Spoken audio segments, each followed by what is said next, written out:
현금이 가득 든 지갑을 주운 노숙자, 지갑의 명압을 본 순간 이 사람을 알아요. 그날 밤 지갑을 주운 노숙자가 떨며 말했다. 이 사람을 알아요. 한겨울밤 강남 신사동. 화려한 명품 매장들 사이로 차가운 바람이 몰아칩니다.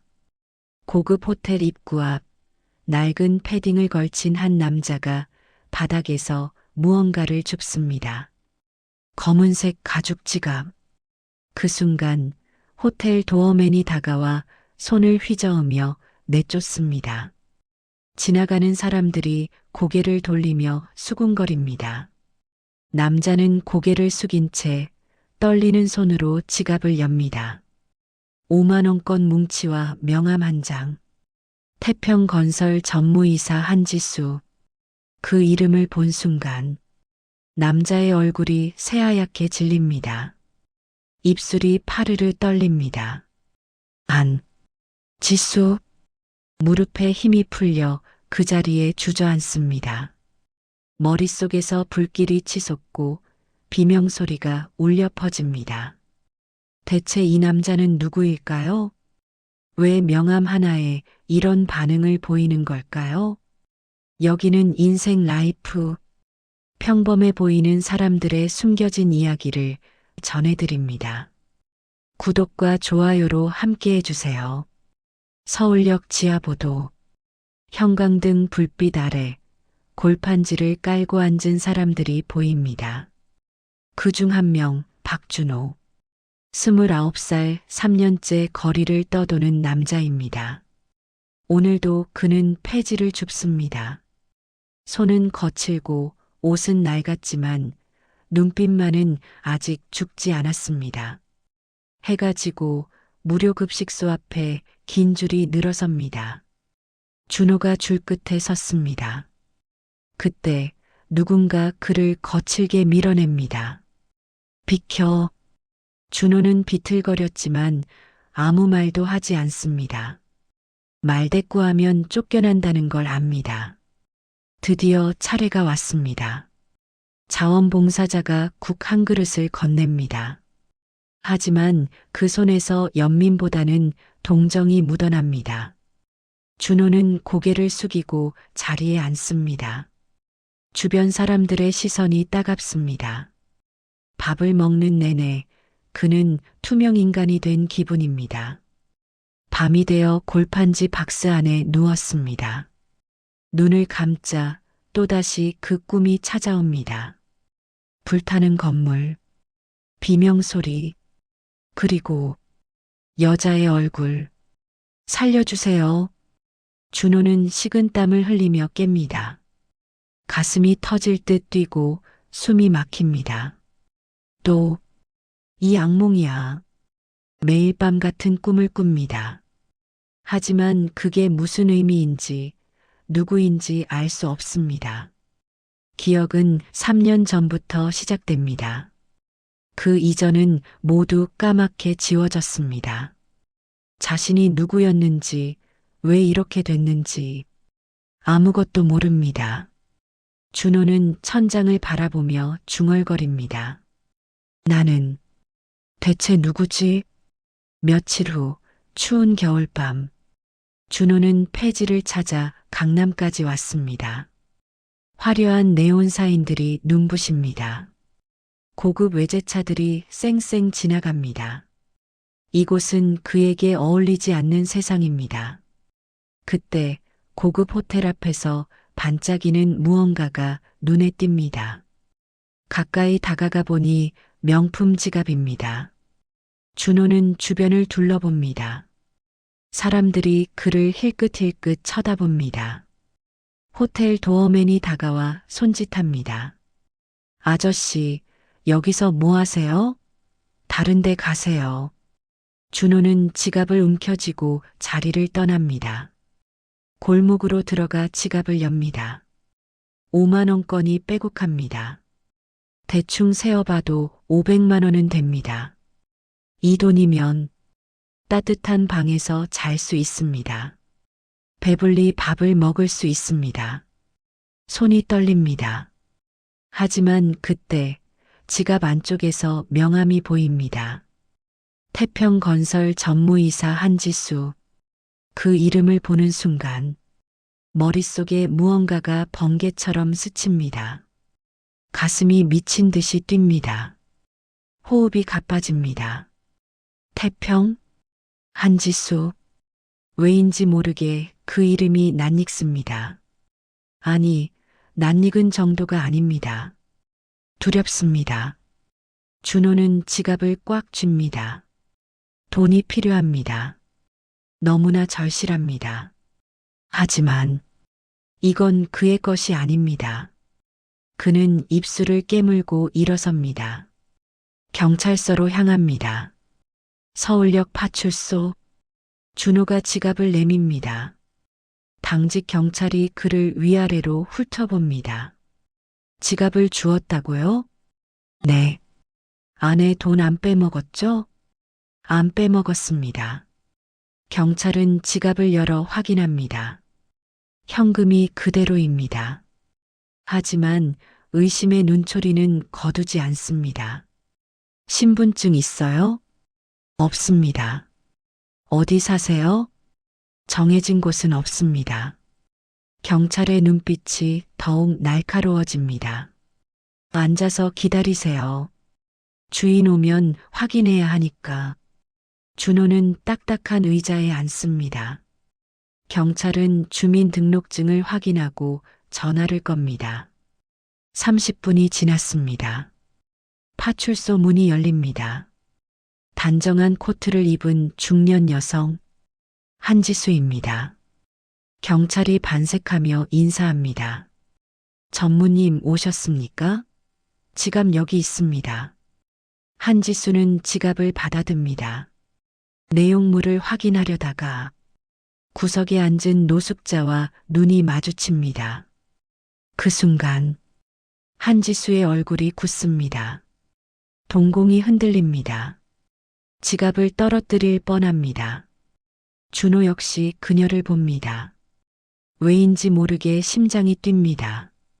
두 사람의 시선이 허공에서 얽힙니다. 한지수는 숨을 고릅니다. 당신이 찾아준 거예요? 준호가 고개를 끄덕입니다. 한지수는 지갑에서 돈을 꺼내려다 멈춥니다.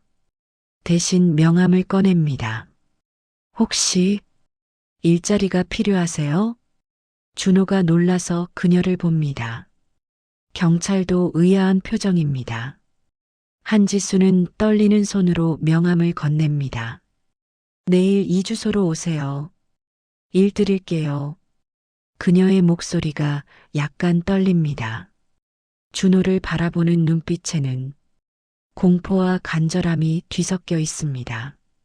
다음 날 아침, 준호는 명함에 적힌 주소를 찾아갑니다.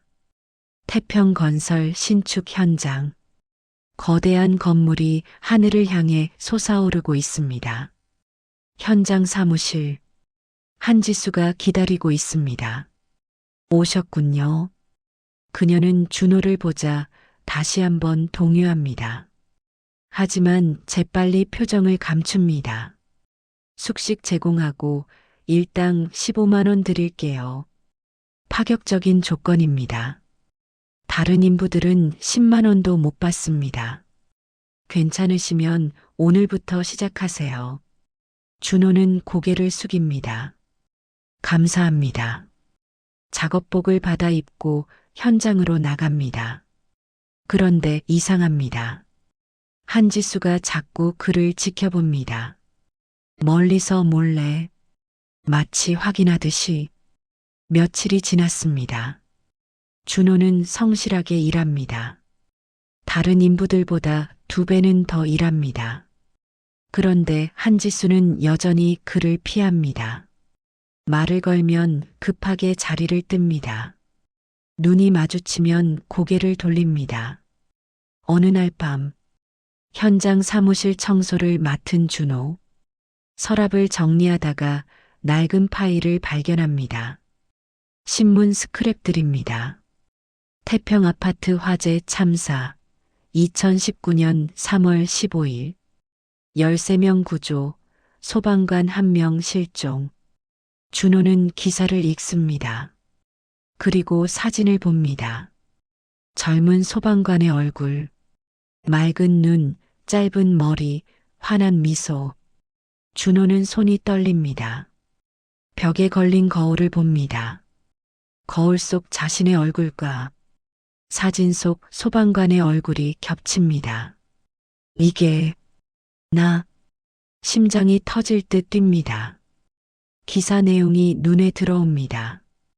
박준호 소방관, 13명 구조 후 건물 붕괴로 실종.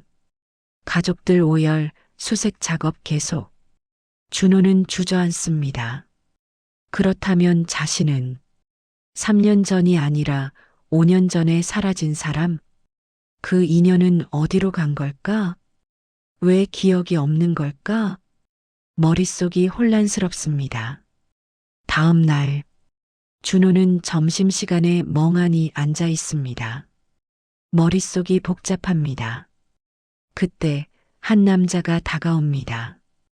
50대, 날카로운 눈빛. 박준호 씨, 맞습니까? 준호가 고개를 듭니다. 남자가 자신을 소개합니다. 저는 강태웅입니다. 5년 전 태평 아파트 화재 사건을 담당했던 형사였죠. 준호의 눈이 커집니다. 강태웅이 서류 봉투를 꺼냅니다.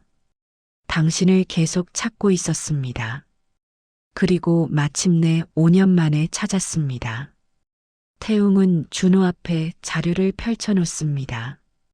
실종 신고서, 소방관 신분증, 당시 뉴스 기사, 모든 것이 일치합니다. 당신은 영웅이었어요. 13명을 구하고 실종됐죠. 준호는 자료를 하나하나 봅니다. 낯선 듯 익숙한 얼굴들. 그런데 왜 제 기억이 없죠? 강태웅이 침통한 표정으로 말합니다. 그게 문제입니다. 당신은 실종된 게 아니었어요. 무슨 말씀이세요? 누군가 당신을 납치했습니다. 그리고 기억을 지웠어요. 준호는 믿을 수 없다는 표정입니다. 강태웅이 계속 말합니다. 그 화재는 사고가 아니었습니다. 불법 자재 사용 때문이었죠. 누가? 강태웅의 시선이 사무실로 향합니다. 유리창 너머로 보이는 한지수, 태평건설. 바로 이 회사였습니다. 준호는 충격에 입을 다물지 못합니다. 한지수 전무가 당시 현장 책임자였어요. 불법 자재를 묵인했죠. 모든 것이 맞물립니다. 그녀가 왜 자신을 보고 놀랐는지, 왜 피하는지, 왜 파격적인 조건으로 고용했는지. 준호는 주먹을 꽉 쥡니다. 그럼 그 사람이 저를 이렇게 만든 겁니까? 강태웅이 고개를 저으며 말합니다. 아닙니다. 한지수는 피해자이기도 해요. 무슨? 진짜 범인은 따로 있습니다. 오상무라는 자죠. 강태웅이 또 다른 사진을 꺼냅니다. 날카로운 인상의 남자. 오성민. 이자가 모든 걸 은폐하려 했습니다. 당신도 제거하려 했고요. 준호는 분노가 치밀어 오릅니다. 5년. 자신이 잃어버린 5년. 가족도, 이름도, 기억도 모두 빼앗긴 5년. 이제 어떻게 하죠? 강태웅이 단호하게 말합니다. 증거를 찾아야 합니다. 당신이 살아있다는 것만으로는 부족해요. 그날 저녁, 준호는 한지수를 찾아갑니다. 사무실 문을 엽니다. 한지수는 서류를 보다가 고개를 듭니다. 준호와 눈이 마주치자 얼굴이 하얗게 질립니다. 저, 박준호입니다. 준호가 차분하게 말합니다. 5년 전 태평 아파트에서 실종된. 한지수의 입술이 떨립니다. 알고 계셨죠? 그녀는 고개를 끄덕입니다. 눈물이 주르르 흘러내립니다. 미안해요. 정말 미안해요. 한지수는 무너지듯 의자에 주저앉습니다. 제가 당신을 이렇게 만들었어요. 준호는 주먹을 꽉 쥡니다. 분노가 치솟습니다. 하지만 그녀를 보자 복잡한 감정이 듭니다. 한지수가 떨리는 목소리로 말합니다. 5년 동안 당신을 찾았어요. 지갑을 매일 밤 다른 곳에 두었어요. 강남, 종로, 서울역. 준호는 놀랍니다. 노숙자 중에 당신이 있을 거라고 믿었어요. 한지수가 서랍을 엽니다. 똑같은 지갑이 수십 개 나옵니다. 매일 새 지갑을 샀어요. 그리고 버렸죠. 누군가 주워서 경찰서에 가져오기를. 그 사람이 당신이기를 기도했어요. 준호는 말문이 막힙니다. 한지수가 계속 말합니다. 처음엔 속죄하려고 했어요. 하지만 그녀가 준호를 봅니다. 당신을 보는 순간 확신했어요. 살아있다고. 준호는 복잡한 심경입니다. 미워해야 할 사람인데 그녀도 고통받았다는 게 보입니다. 왜 진작 말하지 않으셨어요? 한지수가 고개를 젓습니다. 증거가 없었어요. 오성민이 모든 걸 없앴거든요. 그리고 당신을 지켜야 했어요. 그가 알면 그녀의 눈빛이 두려움으로 가득합니다. 당신을 또다시 없애려 할 거예요. 바로 그때 사무실 문이 벌컥 열립니다. 오성민이 들어섭니다. 그의 뒤로 경호원 2명. 냉소적인 미소를 지으며 말합니다. 이런 감동적인 재회네. 오성민이 준호를 훑어봅니다. 5년 전에 확실히 처리했어야 하는 건데 한지수가 그 앞을 막아섭니다. 이제 그만하세요. 오성민이 비웃습니다. 그만? 이제 와서? 그가 준호에게 다가갑니다. 자네 기억나나? 내가 뭘 했는지. 준호는 주먹을 꽉 쥡니다. 오성민이 태연하게 말합니다. 화재 다음 날 자네를 발견했지. 건물 잔해 속에서 살아있더군. 다행히 의식은 없었고. 한지수가 비명을 지릅니다. 그만해요. 하지만 오성민은 계속합니다. 의사를 매수했어. 약물을 투여하게 했지. 기억을 지우는 약. 정신을 혼미하게 만드는 약. 준호의 온몸이 떨립니다. 그리고 서울역에 버렸어. 쓰레기처럼. 오성민이 어깨를 으쓱입니다. 근데 이렇게 살아 돌아오다니. 즐기긴. 준호가 달려들려 합니다. 하지만 경호원들이 막아섭니다. 오성민이 손짓합니다. 데려가. 경호원들이 준호를 붙잡습니다. 한지수가 소리칩니다. 안 돼요. 그때 사무실 문이 다시 열립니다. 강태웅 형사와 경찰들이 들이닥칩니다. 그리고 그 뒤로 한 젊은 여성이 들어옵니다. 최민서. 그녀가 준호를 봅니다. 눈물이 핑 돕니다. 아저씨, 기억나세요? 준호는 그녀를 봅니다. 낯익은 듯 낯선 얼굴. 머릿속에 마지막 기억이 떠오릅니다. 불타는 복도, 8살짜리 여자아이. 무섭지 않아. 아저씨가 데려다 줄게. 아이를 안고 뛰어내렸던 순간. 민서.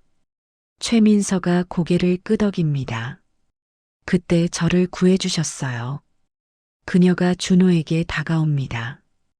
5년 동안 찾았어요. 은인을. 최민서가 강태웅에게 눈짓합니다. 강태웅이 녹음기를 꺼냅니다. 오성민 씨, 방금 자백을 녹음했습니다. 오성민의 얼굴이 굳습니다. 납치, 감금, 상해, 그리고 은폐. 수갑이 그의 손목에 채워집니다. 오성민이 발버둥칩니다. 이게 무슨... 하지만 경찰들은 그를 끌고 나갑니다. 사무실이 조용해집니다. 한지수가 준호 앞에 섭니다. 저도 처벌받아야 해요. 그녀가 무릎을 꿇습니다. 제가 묵인했기 때문에 이 모든 일이... 준호는 그녀를 봅니다. 복잡한 감정이 교차합니다. 6개월 후 법정. 한지수가 피고인석에 앉아 있습니다. 검사가 구형합니다. 피고인은 안전규정 위반과 사고 은폐를 방조했습니다. 한지수는 고개를 숙입니다. 판사가 증인을 부릅니다. 준호가 증인석에 섭니다. 증인은 피고인에 대해 어떻게 생각하십니까? 준호는 잠시 침묵합니다. 그리고 천천히 입을 엽니다. 한지수 전무는 5년 동안 저를 찾았습니다. 자신의 모든 것을 걸고. 최민서도 증인석에 섭니다. 한지수 씨는 화재 이후 전 재산을 소방안전재단에 기부했습니다. 불법 건축 근절 캠페인도 벌였고요. 판사가 판결을 내립니다. 피고인 한지수에게 징역 2년, 집행유예 3년을 선고합니다. 법정 밖. 준호와 한지수가 마주 섭니다. 미안해요. 평생 속죄하며 살게요. 준호가 손을 내밉니다. 이제 그만 괴로워하세요. 저는 살아있고 제 인생을 되찾았어요. 한지수가 그 손을 잡습니다. 두 사람 모두 눈물을 흘립니다. 1년 후 준호는 다시 소방관 제복을 입습니다. 복직 시험을 통과했습니다. 최민서가 축하 꽃다발을 건넵니다. 축하해요, 아저씨. 한지수도 옆에 있습니다. 그녀는 태평건설을 청산하고 소방안전 컨설팅 회사를 차렸습니다. 세 사람이 함께 식당에 앉습니다. 준호가 웃으며 말합니다. 그날 밤 지갑을 주어서 다행이에요. 한지수가 눈물을 글썽입니다. 저야말로 당신이 주어줘서 다행이에요. 최민서가 두 사람의 손을 잡습니다. 우리 모두 서로를 구한 거예요. 창밖으로 봄 햇살이 비칩니다. 5년 전 불길 속에서 시작된 악연. 하지만 그 악연은 용서와 구원으로 끝이 났습니다. 때로는 인생에서 가장 어두운 순간이 가장 밝은 미래로 가는 길이 되기도 합니다. 준호는 창밖을 봅니다. 새로운 시작. 두 번째 인생. 이번에는 아무도 그의 기억을 빼앗아 갈 수 없습니다. 지갑 하나가 바꾼 세 사람의 운명. 그 운명은 이제 희망으로 가득합니다. 끝까지 들어주셔서 감사합니다.